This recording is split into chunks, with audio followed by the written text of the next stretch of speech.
How's it going, everybody? This is Dominic Minchella. I am the Kansas City Chiefs co-beat writer for On SI and the host of the Kansas City Chiefs Insider Podcast. Thank you guys so much for stopping in today.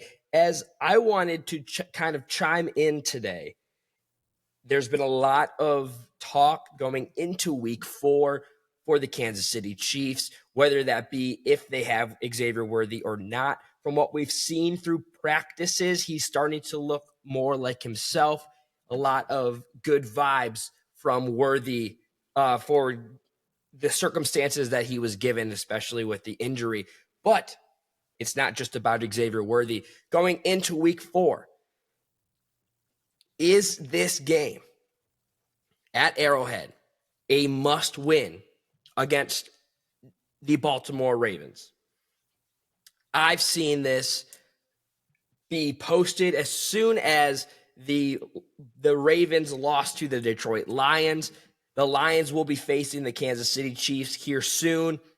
The Chiefs are coming off of a victory against the New York Giants that put them at 1-2.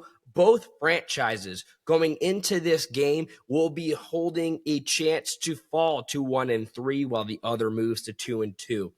Now, I've seen a lot of comments saying, what is the must-win scenario? Arguably, it's got to be for both teams, right? Both AFC contenders, regardless of how they've started.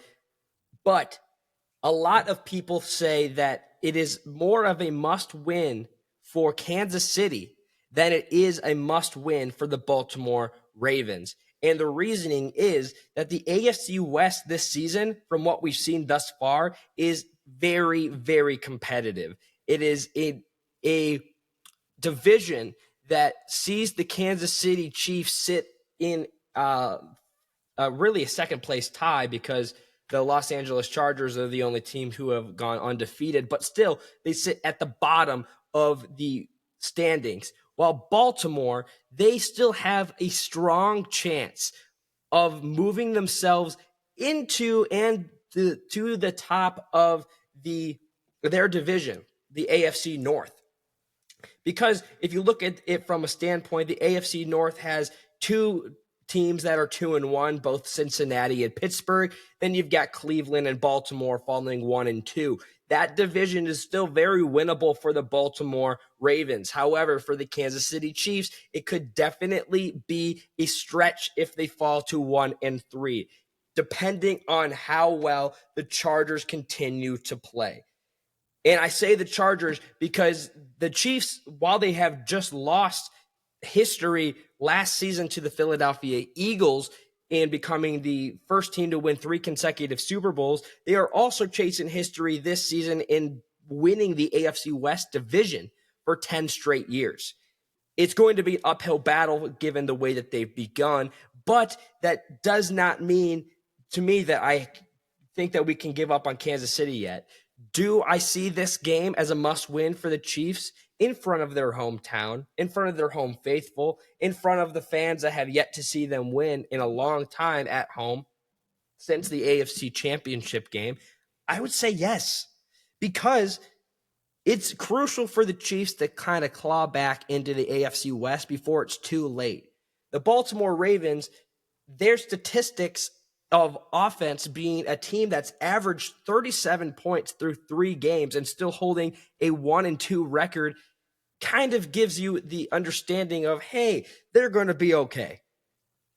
And that's not the point if you're a Chiefs fan. If you're a Chiefs fan, you want the Chiefs to dog walk the Baltimore Ravens and push them to 1-3.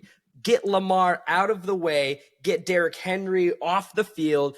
This is a win or game that the Chiefs have to go in with a do-or-die mentality. Well, I guess you could say that for every single game. Thus far into this season, it will really prove, I feel, prove to the Chiefs if they are still a team to be worried about in the AFC West.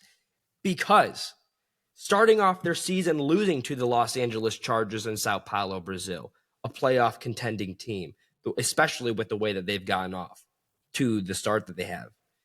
then losing the Super Bowl rematch at home against the Philadelphia Eagles, who once again look phenomenal and look to be another playoff contending team. Those two teams that made the playoffs last year beat you, and you were the reigning defending AFC champions.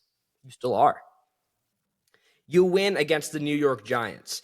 That was crucial. While you could have said it was a must win, I think that it was going to be a win. There wasn't a whole lot of doubt when I was going into and talking about it. When you have Patrick Mahomes, he's not going to lose 3 straight to begin the season, especially against a team like the Giants, who were still throwing out Russell Wilson. And besides their defense, the offense for the New York Giants, there was not a lot.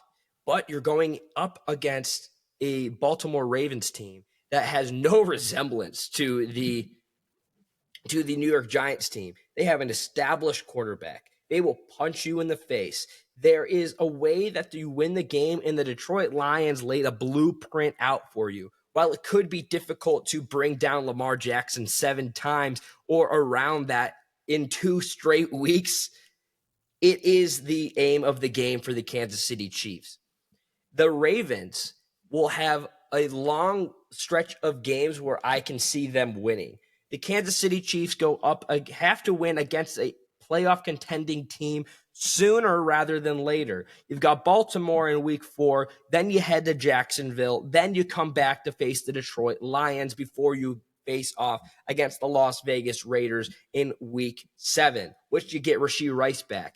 If the Chiefs can find a way to have a 3-3 record, or even perhaps if they just win out from here on out until they get Rashee Rice back, I think that Chiefs Kingdom and the entirety of the National Football League world, who continues to look at the Chiefs as a franchise in a dynasty that has continued to fall off the mountain from the Super Bowl defeat, it would shut everyone up and be like, the Kansas City Chiefs, they're still a team not to take lightly.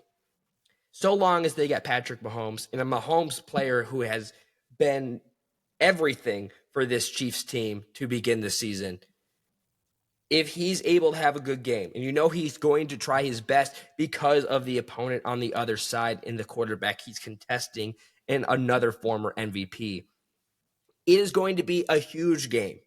Huge game. If the Chiefs do come away with the victory, I think that there will be a more of an ease around the emotions for Chiefs Kingdom and within themselves. They would then find a little bit added extra motivation and encouragement and happiness, knowing that they can defeat a team who has been to the playoffs multiple years. And going into this year, a lot of people had them as a favorite for winning the Super Bowl. If they can beat that kind of team, coming off of beating a team that is kind of in a rebuilding stage, getting themselves back to 2-2, I think a lot of things could go well for Kansas City down the stretch. If you do lose, it is a climb that the Chiefs would have to have phenomenal games for the rest of the year. The AFC West, we've talked about it so many times on the podcast leading into the regular season. It is arguably the most competitive division in football. But from how it looks right now, the Chargers are running away with it. The Chiefs, if they want to catch up and not take 2 steps back after a very big victory, I know that it was against a Giants team that was still throwing out Russell Wilson before Jackson Dart. You have to win. I think that that's just kind of the narrative of this, and I think that's the feeling within the facility. With that, ladies and gentlemen, that's going to wrap up today's podcast. Be sure you follow me over on X at Dom Minchella. I post and repost every single day. You're not going to want to miss any Kansas City Chiefs coverage from now until week 4, as well as for the regular season. You should also follow us over at KC Chiefs on SI.